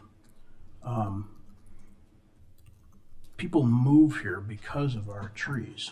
That's a part of why people select to live here, and that's a function of the entire community's embracing this as a concept for 40 years. I mean, there's public dollars and private dollars behind that. So I share anybody's concerns that deals with regulation as being maybe not, be careful what you wish for. I don't want to get somebody cutting trees down in advance of them trying to sell their house or trying to put on an addition. And I also don't want to prevent people from making investments that they might, we do enough of that already. I mean, whether, no offense, Mike, but when we require an architect on a set of drawings, that right there is a threshold of cost, right? And then we put stormwater behind it and we put all these things, start stacking all these things. I'm reluctant to stack more, particularly if I'm challenged to accept the idea that we have a substantial problem. Anytime we layer something on, everything the village does has cost, right? So if we're doing it, it ought to be sort of in the clear advancement of a particular goal or remediation of a particular harm. And I'm unconvinced that those are out there on this subject. So, but I think to the point that really is tonight's discussion, I think that ordinance that was suggested is probably reflective of the direction we gave as a council. And a likely next step, I don't know that I would support it yet. But I think it's probably the right direction if we're going to continue having this conversation. So I'd caution, though, on a lot of elements of this before we get there. Anyone else? Mike, go ahead. Since you were jumping into the weeds there a little bit on the stormwater trade-off, to be clear, I wasn't implying that the two were equal. There's different absorption rates, right? One's taking water right now, one's taking. Yeah. I was merely throwing this out as because the fact is the amount of storage that we're requiring in when somebody does an addition or a new home. I mean, it's a one size fits all over town. And the amount that's being asked for, any way you look at it, is, it's maybe just a hair removed from arbitrary. Okay, so the thought here being not that we would ever say, if you do this, you don't have to do this, but if you do this, maybe you don't have to do as much of that arbitrary thing. Or maybe when you're doing this additional stormwater management work, at the very least here, this conversation should lead us to thinking about another reason why or where that stormwater retention occurs on the lot. Sure. Because right now, they can go in places where it could damage root structures for trees on other people's property as well as on their own. And the cumulative effect of that, even if we're talking 400, lots a year and very small number of trees, knowing how long it takes to grow trees, and I think we want to have what practical effect we can have. I just don't see another trigger other than if we're going to do something here. I don't see how else we would do this other than to look at these worlds where we kind of exist already, and that permitting process is one of them. And I did throw out the idea that it doesn't just have to be a building permit, right? It could have to do with a deck, it could have to do with a patio, and a new driveway, somebody expanding their driveway. I've got 2 in my neighborhood just this year. They've put in huge expansions to their driveway and dug up a huge area of their front yard to put in underground detention. So that's just wanted to clarify on that. Otherwise, I have some agreement with some of the things you've said there, Mayor. So thank you. Anybody else want to go ahead, Chris? Thank you, Mayor. Yeah, I think I just kind of, after hearing the conversation, I think that's where I maybe started and wasn't articulate enough. I do feel this has merit, but I am, other than the border trees, I think I would like to understand a little more about the problem that we're trying to solve. I think the notion of trying to preserve trees makes sense to me, but I don't think I have a handle on how many trees we're losing, which is why I thought of the canopy audit. For some reason, I thought we had that. The other thing is, it was mentioned, kind of keeping this simple. I think I would want some more clarity on what you mean by simple, because by nature of what you've already pointed out, the 100 variables across the dozen municipalities, feels like simplicity isn't really an option. But maybe it is, and maybe you have some ideas. The trade-offs, I'm wondering if we've talked to other communities, because this idea of incentivizing people to plant trees or to save trees. Since we have all these communities that have done different things, I wonder if there is a way we can try to understand what has worked to incentivize those, as opposed to all these various rules and regulations, and where have communities been effective in the incentivizing, where they could say, but for this, these trees would be gone. Or this, allowing this, we saw an uptake rate of these incentives at a higher rate that really makes it a good policy to have.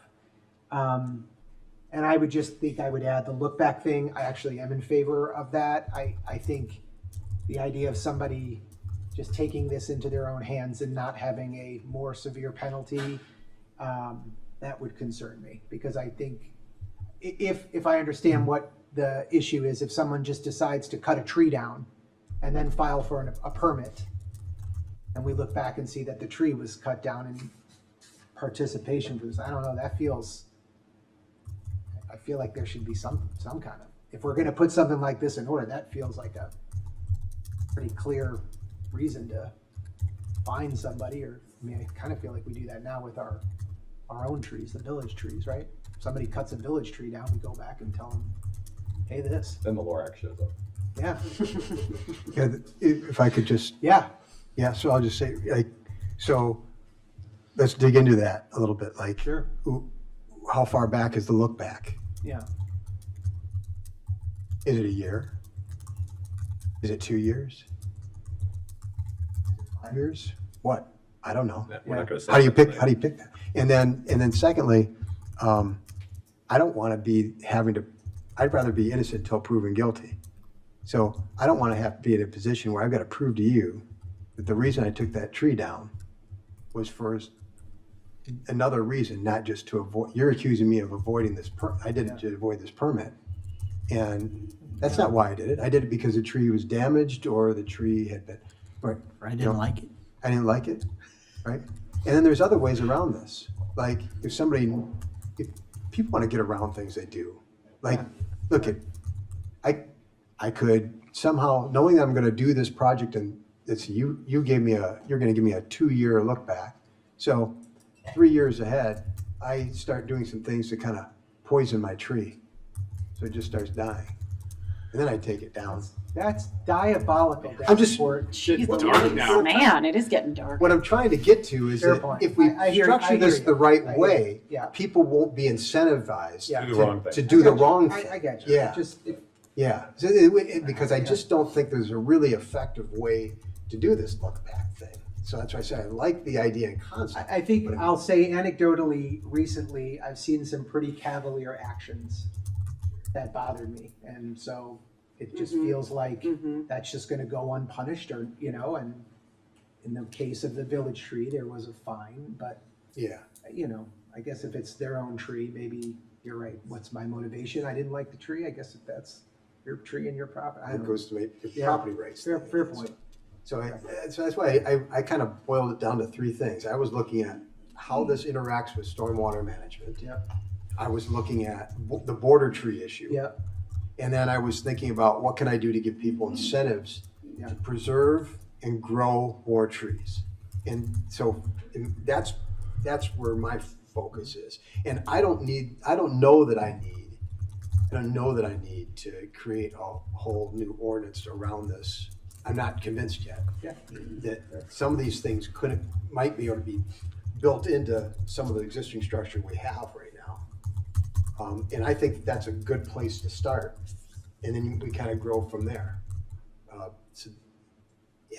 So that's kind of what. Do we have any, you'd think I'd know this, but do we have any existing incentives or partnership programs that work with existing property owners on adding trees? You don't have to answer right this second. I mean, I they don't don't think come there are any that come to mind, but. Not any that come to mind and not any that came to light in our research because we are silent on private trees in our ordinance. Yeah. So one of the things that maybe comes out of this, at least I would feel good about and be progress, is if we had something that did that. I mean, we're sort of focused right now on what may or may not be a real issue of people cutting down trees when they want to do development, right?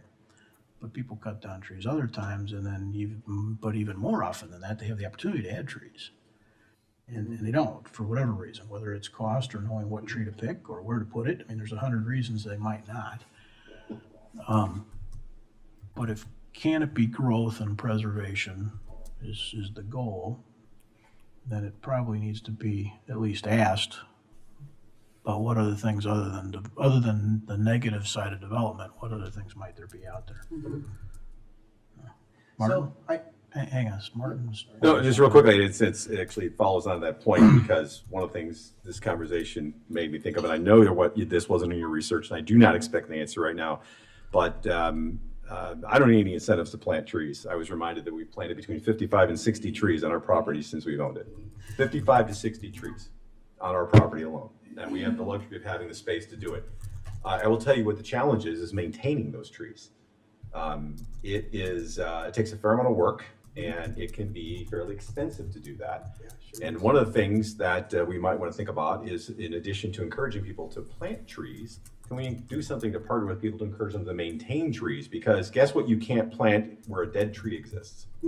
A new tree. That's right. And then what happens in a storm?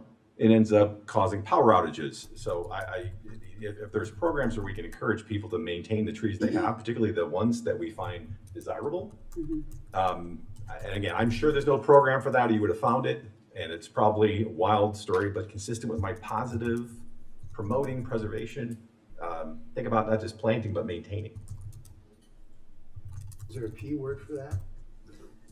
Persistently, Yeah. positively, persistently preserving. Yeah, just because we are getting into the weeds. One thing that I do want to point out is just that in the Chicagoland region, our oak ecosystems have had a massive decline. And so I know that's a big part of what our forester has been working on. And so I'm going to bring up a real pain point from a few years ago. We lost a really big oak growth, and that was painful. And we potentially, I know that our village staff worked really hard to save what they could. But having something like this in place can help us in the future to make sure that people are recognizing that these are the things that we want to be either preserving or growing. And again, it's a benefit for our whole ecosystem, not just those oaks and not just your property, but kind of our larger existence in the Chicagoland region. So I just kind of wanted, if we're getting in the weeds, I did want to point that piece out, that we've seen a massive decline in that. And that really does have a big impact on the greater ecosystem and biodiversity Well, in and the area. education is a key part of that. because Exactly, People want the fast growing exactly. trees, which are not always. Which are not oaks. Oaks are the ones we want, but Oaks people are don't want the to plant best. oaks because you're probably not going to be at the size you want by the time you. Die. Exactly. Although I'll tell you, man, my mom planted one about 15 years ago, and it's looking pretty solid Yeah. at this point. Mine's 2 planted one feet 20 tall. years ago. So, Anyway, yeah. Go ahead. So when someone applies for a permit and they are cutting down trees, do we gather any information on that? I don't think so. So it's not in a plan that comes across our table or anything like that? No? Some, we may be aware of some based on what people choose to submit, but there are no requirements to submit a tree survey. Tree survey. Yeah, just, if we had any sort of data to look at to say in the last 5 years of the developments that went up, we saw this many trees Staff go was away. thinking about that and trying to, people were talking about framing or quantifying the problem or the issue or Yeah. the challenge. And since we don't collect that data, it may be very challenging to try to even approximate that. Maybe that's the first step. Yeah, it's a good first step.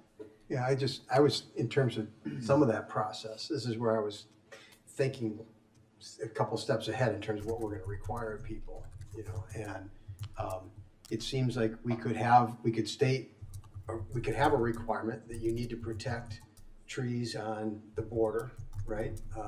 Just, off the property line, on your neighbor's property, and say that that's there, and put the onus on our, from our pre-build inspection, so people know this is a requirement. And so go ahead and protect those trees. If you don't, understand that when our inspector comes out to look at things before you're allowed to start, pouring concrete and such, they're gonna look at that and they're gonna say, hey, that, or we're gonna send the forester out to designate, right? But I'm gonna get off on a tangent. The whole plan review thing. happened 30 minutes ago. Davenport going on plan When review. the circle to We're gonna might next need to little Glen I'm pizzas or listening, something. Mike. I'm listening, Mike. No, it's all right. I like to do a little less with the plan review and a little more with what's actually happening.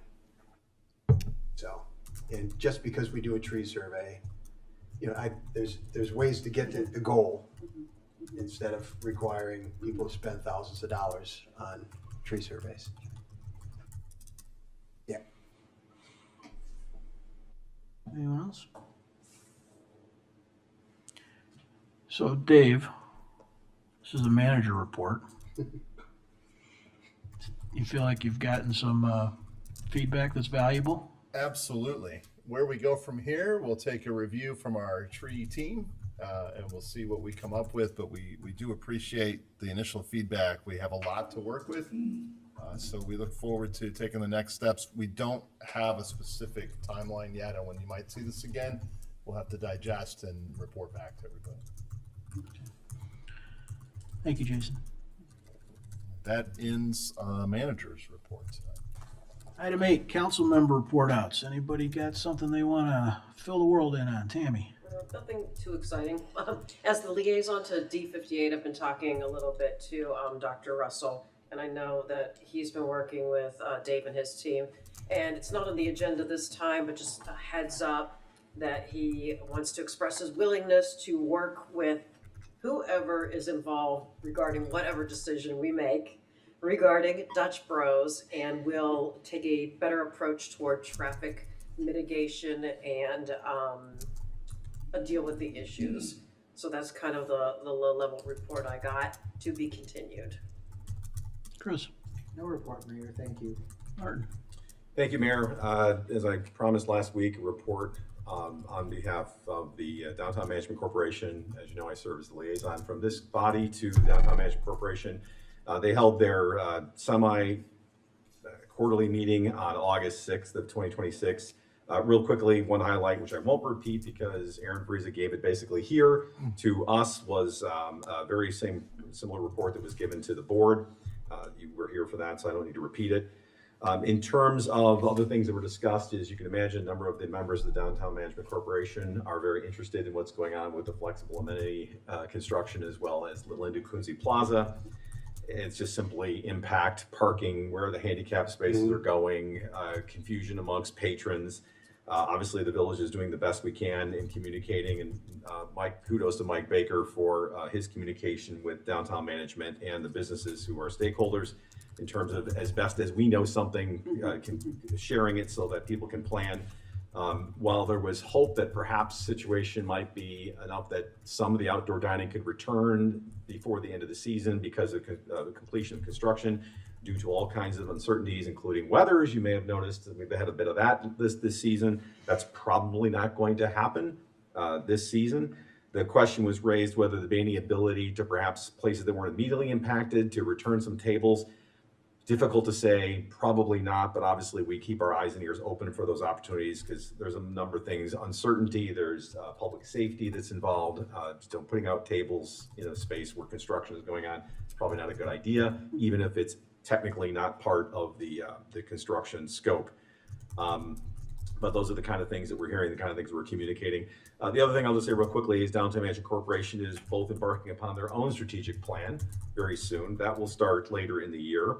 And running up to that is their recommendations for their proposed 2027 budget.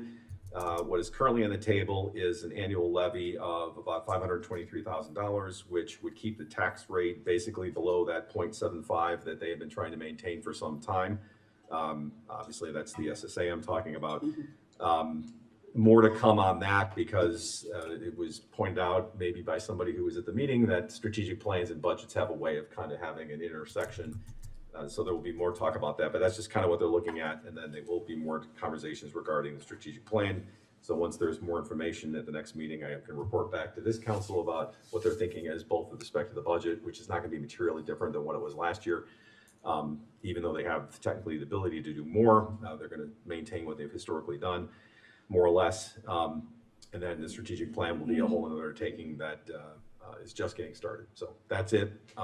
And the only other thing of note is, of course, there are 317 days left until Rotary Grove Fest. Thank you, Mayor. Mike? Yes, so hope to attend the next District 99 meeting, but some sad news to report there that the former CFO, Mark Stalen, just passed away a few days ago, and he was really terrific, beloved, and I could list off and there's all kinds of things that he did that just benefited our students, benefited our taxpayers. I can tell you that the referendum that we passed, the bonds from that referendum are going to be paid off 4 years earlier than what was originally promised to voters in Downers Grove and Woodridge and all District 99, and because of his smart maneuvering and when he issued the bonds and how he went about doing all that. And that was just another day at the job for Mark Stalen. He was that good. And he had a great sense of humor, and he was a friend, and I'm going to miss him. Last thing, there's 107 days left until the Grove Express 5K here in Downers Grove. Thanksgiving morning, please sign up. Thank you. Rob, No report, Mayor. Leslie. Yep, just again, I'm going to do this every week until it's done. The Grove Foundation is having our annual golf outing on Saturday, September 12th at the Belmont Golf Club. So we would love for you to join us. And actually, I just saw today that our new Park District president registered a foursome. So if you haven't gotten to meet him yet, that would be a lovely time out on the course to get to know him. All right, that's all I have. Thank you. I was recently at a golf outing. I'm pretty sure you don't want me to golf. You Chris? can say that. Chris, you want to weigh in? You putted like a monster, Mayor. Like a monster. I almost chipped one in. What does that mean? Like Yeah. a monster, Rob. That's it. That means I'm good at the windmill and the pirate. All right. So a motion to adjourn. Heritage tree. So moved. Second. All those in favor say aye. Aye. Opposed? Thank you. We are adjourned.